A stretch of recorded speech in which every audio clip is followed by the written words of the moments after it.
Ngicela ukubingelela wonke amakholwa kakhulu umuzi wakithi eZayoni especially ngoba lolu daba ngiqondise kubo. Igama lami ngingu Archbishop Professor uTB Ngcobo, amayipheleleka athi Timothy Bheki Ngcobo. Ngihola ibandla leNkanyezi Church of Christ. Kunodaba olukhona engifisa ukuli-announcer lapho khona ngihlanganisa inkanyezi nezikhove zemnqini ngaphansi kokuphila. Ngifuna ukucacisa lokho ngoba ngiyazi ukuthi ngibe umholi owazalelwa khona la eZayoni, wakhulela khona, wagcotshwa khona. I've got a spiritual father as well khona lapha eZayoni. Bafowethu, ngifuna ukuthi ngithathe leli thuba ke nginichazele ukuthi why i-decision engiyithathile ichazwa yini ekufanele nginiyazi nginganifihleli, because nginqena ukuthi abantu abangilandelayo nabantu futhi abangama-sons and daughters engibakhulise ngezwi kunye nabantu nje bebengithanda ngevangeli leli engihamba kulo elingeze ukushintsha, elingashintshile, ivangeli lokumazi uKristu. Bafowethu, kuthe ngo-2020 saba ne-COVID eSouth Africa, kwaba khona a state of emergency eSouth Africa where amasonto wonke kwavela ukuthi akavalwe amasonto. Ngiyacabanga ukuthi abanye bazongikhumbula ngaleso sikhathi lapho khona kwakunzima kakhulu.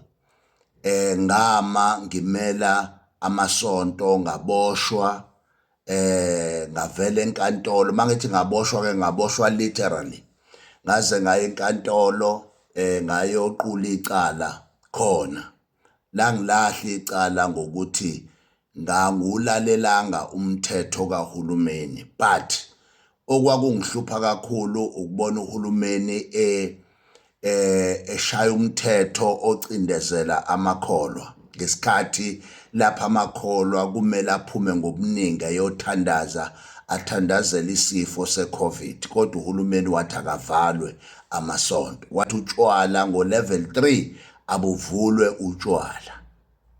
Yangiphatha kabuhlungu leso simo, sangilimaza kakhulu emoyeni in such a way ukuthi lapho engadiscover khona ukuthi ukuhlala emasontweni kwethu akusilekeleli, sidedela ugovernment athathe inqumo yena yedwa singekho thina esingakwazi uku-influencer a system ezoba in favor of uNkulunkulu. It's whereby enhlizweni yami kwadevelopa into ye-godly government ukuthi engathi eSouth Africa singaba nohulumeni onobunkulunkulu that addresses in a referendum of reconciliation, none in a social justice of land and economic freedom, which supported by socialism, ideology that means a dividend in terms of a profit sharing. That's what iyona nto eyadevelopa ngaleso sikhathi ke kimi uma ngibona isimo singahambi kahle. Ngaqala ngaba umzabalazi, ngaba i-activist ukudila ney'nkinga zezwe. From there ngabona ukuthi ibandla futhi engiliholayo is affected, ukubona ukuthi ngi-forward, and then I've decided ukuthi kube khona ubishop engimkhethayo. Akuhambanga ke kahle, ngeke ngiyichaze izathu eziningi, but akuhambanga kahle. So ukubona ngithola irresponsibility enkulu mangena umkhonto wesizwe athola more responsibilities ekufanele ngiwa-address, ngabona ukuthi the church kubalulekile ukuthi nalo ngithi take care of lona.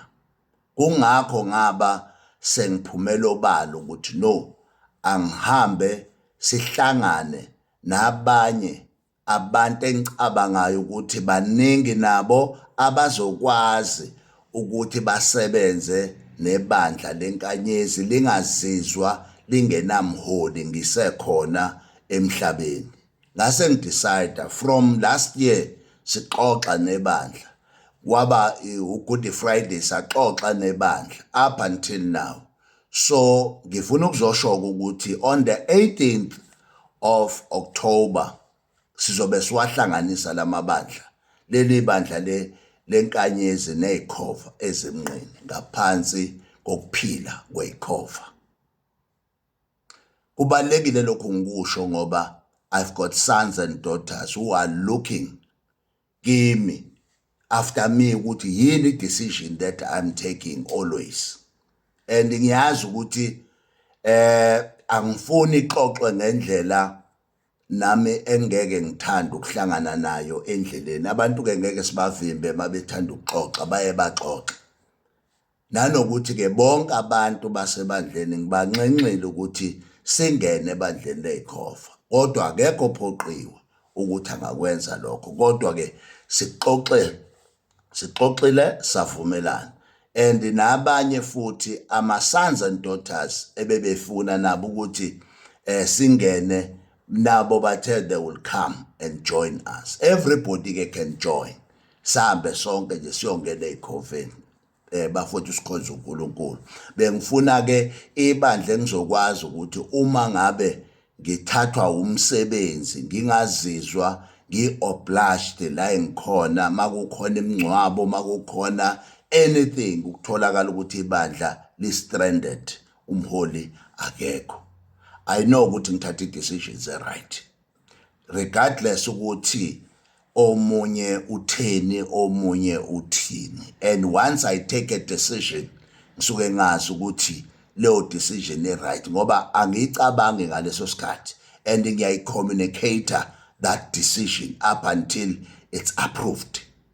So njengamanje ke on the 18th of October sizobe sisendwedwe sizohlangana ke. Ngifuna ukunitshela ngokusemthethweni so that ningathi manithola imemo noma nithola anything bese nithi hawu ubaba uNgcobo simaze ukuthi ubaba uNgcobo simaze inkanyezi. Yes, but ke now I decided ukuthi ngihlangane nabanye abazalwane abazokwazi ukuthi bathi take care of abantu ngesikhathi ngibhizi, nami ke ngikwazi ukuba ingxenye yebandla. Akhona ke amabandla bekufanele ngingene kuwo but amabandla nama-founders abo engafuni ukuthi ngithi ngena ngibe ngiyibona ngikwi-challenge mhlambe yokukhonza ngakhonzi ngendlela ecorrect, mhlambe abanye becabanga ukuthi ngizothatha amabandla abo. No, I don't want that. But into ebengifuna ukuyenza iyona le ukuthi ngikhulume ngixoxe nabantu, ngingene kubazalwane engizoba nami ubishop kubo, kukhona namanye amabishop. So that one, it's a decision that I took.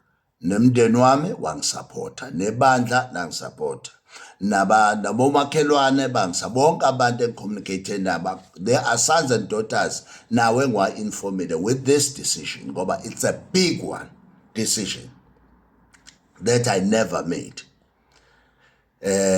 So ngiyabonga kakhulu ke lokho nje, ngiyayithoba kini. Abafisayo ukungithinta ngiyatholakala. You can SMS me, WhatsApp, you can talk to me, you can fonela if ever uyakufeel ukuthi you need more answers in this issue. Thank you. May God bless you. Singahlangana nge-18 sekuyisimemo sona lesi. Ngiyabonga.